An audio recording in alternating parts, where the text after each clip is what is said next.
decision. The two send a group message. We'll tell you exactly what it meant. Then, is this the most important player in the league this year?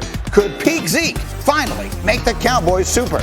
And as we speak, one of our favorite sports is being remade forever. Can anything stop the changes? Those are the questions. We've got the answers as we get up with you starting right now on a Monday from the Seaport. Delighted you've chosen to get up with Greeny and Graziano. And look who's here. Dominique ready to go. Booger McFarland is ready to go. We are going to be jam-packed because tomorrow is the day that we've been waiting for, it seems like, the entirety of our lives. Packers training camp opens tomorrow, which will provide us our first official indication as to where things stand with Aaron Rodgers. Now, over the weekend, Rodgers and Davante Adams took to Instagram, both posting this at the same time with no message. They both put up there these pictures, the legendary Michael Jordan and Scottie Pippen, evocative, of course, of The Last Dance. But what it does is it invites all of us to speculate as to exactly what it means. And so the first of us to get a chance to do so is Dan Graziano. Before we get into the meat and potatoes of what's going to happen this week and what it all means,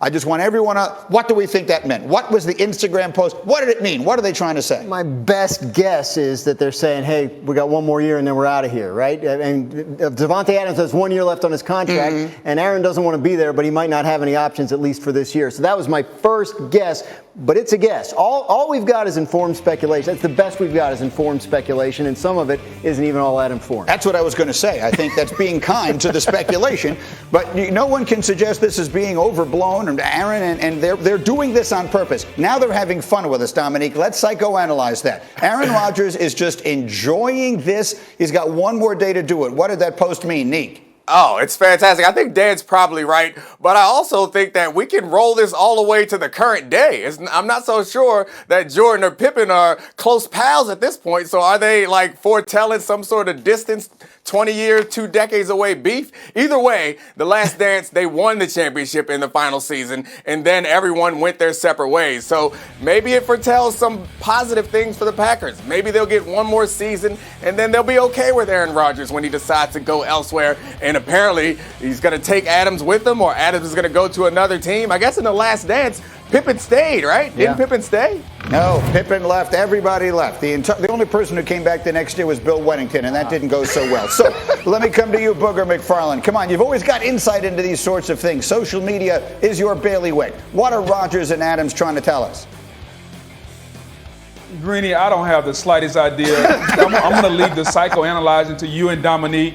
I'm not even going to try to guess. Here's what I'll say. Right now, we know they're teammates, so maybe it's just teammates, having a little fun with us, kind of fist bumping. Other than that, I'm not going to go deep into this social media and psychoanalyze. I'll leave that to the professional psychiatrists on this show, Michael Greenberg and Dominique Foxworth. That's correct. It's our favorite thing to do. We just psychoanalyze from afar people that we barely know. Okay, so Graziano, then let's get back to the business of it here. All kidding aside, tomorrow is the day that we really finally start to get some answers. What do we know?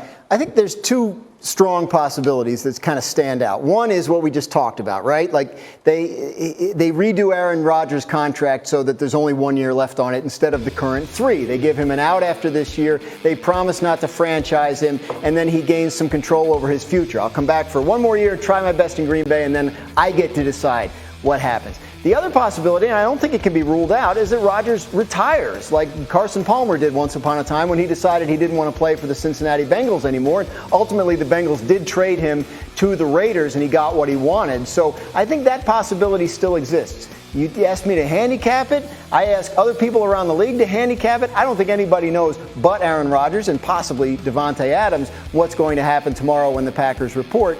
I'm eager, like everybody else, to find out. Well, I mean, even though we understand the dynamics at play here, just hearing you say one of the options is Aaron Rodgers retires still does send a little bit of a chill through us. So, Booger McFarland, what do you expect? Tomorrow is the day. Give me a little crystal ball. What do you expect to happen? Well, Green, I don't think he's showing up. And let's just look at the clues that have been left all offseason. Schefter recently reported that there was a 2-year extension that would have tied him to Green Bay for 5 years that would have made him the highest paid player in football. Nope, don't want it. Turn the money down. So, Greeny, it's not money, okay? So what is it? To me, It's about respect. And have the Packers done anything to get the respect and the trust of Aaron Rodgers back yet? No. So therefore, why would he change what he's been doing, which is not showing up? So here's the only insight I'll give you. Based on what I know, based on the clues that Aaron Rodgers has left this offseason, I do not think he's showing up. And I think withholding his services is the only thing he can do right now, and let the games begin tomorrow morning. You, Dominique, everybody's going to psychoanalyze every moment that he's not there. Now, that's what I'm here for. I'm here for him not showing up tomorrow. Nick, you're nodding along.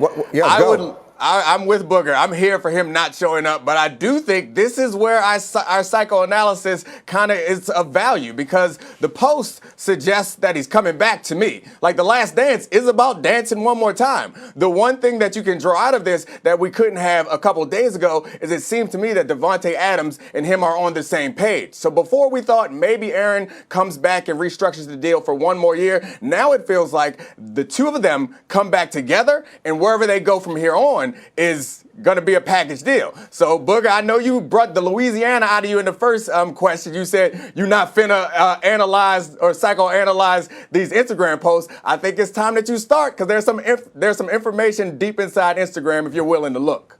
Look, we are one day away, Booger and Neek and everybody, from something that maybe one of the biggest stories that we've ever seen in pro football. This is a guy in Aaron Rodgers, you could argue, had the best season that any player in the NFL did a year ago. He was the MVP, and he may be one day away from retiring or something like that to get out of the Green Bay Packers. We'll keep close eyes on it. Meanwhile, in other places, training camp has already begun, including in Oxnard, California, and the Cowboys, where the health of quarterback Dak Prescott has been the story of camp after his season, of course, was cut short due to injury last year. Here's Jerry Jones on the health of his star QB. I thought Dak Prescott had the best day of practice that I've seen since he's been a Dallas Cowboy yesterday. I thought that's the best day I've seen him practice. So that's encouraging. Of course, he's not one prone to grandiose statements. So that seems like a big deal. Okay, let's assuming that there's really not much to comment on there. It's great that Dak had a great practice. All kidding aside, it's great that he's healthy, and that's all wonderful. Let's talk about these Cowboys, because everybody on this show but me loves them, and by that I mean thinks they're going to be great. Dominique, what is the single biggest concern for the Dallas Cowboys heading into this season right now? I don't got any new breaking news for you. Their defense has been terrible as of late. That's the biggest concern. Can they figure out a way to stop somebody, or at least slow some teams down? That was their problem last season, and their problem towards the end of the season before that. As much as I love Dak Prescott on the field and appreciate that offense, it is hard to outscore everybody, and it's also hard to score touchdowns when you have terrible field position. And that is dependent on the defense and special teams. So if they can figure those things out, answer those questions, this team has a chance. If they can't, Dak's going to put up big numbers. That offense is going to put up big numbers, but they're going to be outside the playoffs looking in. What do you think, Boog? That defense, everyone says it's the key. What do you expect? Well, first of all, it's so good to see Jerry do a press conference without crying. I kind of got used to that last week.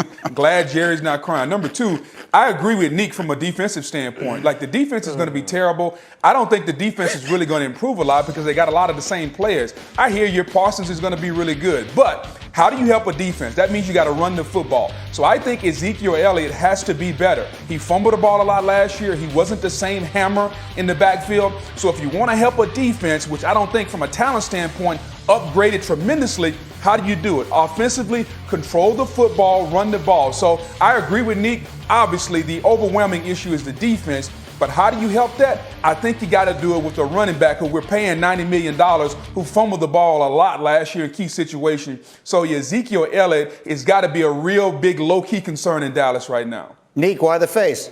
Oh, because he called out how much my man is making and how little production he had last year. That hurt me in my heart. But I do think I'll push back a little bit. I agree with Booger. I agree with Booger that you help out the defense by possessing the ball and getting first downs. Running the ball, I think, is part of that. But I'm not sure that that's the way the Cowboys need to do it. I think they need to get first downs. Getting first downs keeps the clock rolling, keeps your defense healthy. Scoring points makes the opposing offense one-dimensional, which makes it easier for the play caller. I'm not sure sure that Zeke Elliott is the guy. I know he lost weight. I saw him with his sexy abs out, but I'm not sure that he is the guy that they can put the whole offense on his back and he can alleviate the pressure that's on that defense. It's going to have to be Dak in the short passing game and Dak in the deep passing game with Ezekiel Elliott, honestly, as the secondary option on this offense, not the primary option, in my opinion. That really is the question here. The peak Zeke, are we expecting